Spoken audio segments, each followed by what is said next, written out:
Monday morning 5:30க்கெல்லாம் எழுந்துட்டேங்க. அதனால் சீக்கிரமாக கோலம் போட்டு முடிச்சாச்சு. எங்கள் ஊரில் அளவுக்கு அதிகமாகவே பனி பொழியிறதுனால சீக்கிரமாகவே எழுந்திருக்க முடியறதில்ல.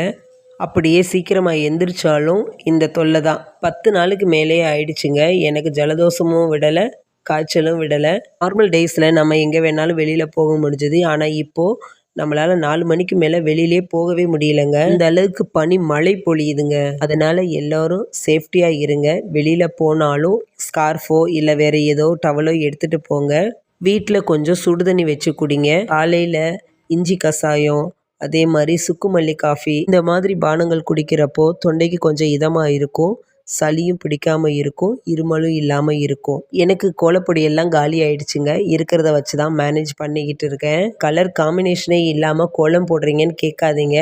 இருக்கிறத வச்சு தான் நான் அங்கங்கே கொடுத்துக்கிட்டு இருக்கிறேன். அதுக்கப்புறமா ஈவினிங் ஸ்நாக்ஸுக்கு ராகி பச்சரிசி போட்ட நாட்டு சக்கரை கலந்த புட்டு மாவு தான் செஞ்சேன். சூப்பராக இருந்தது. அதோட ஒரு இஞ்சி டீ குடிச்சாச்சு. செமையாக இருந்தது. இந்த விளாக் பிடிச்சதுன்னா லைக் பண்ணுங்கள்.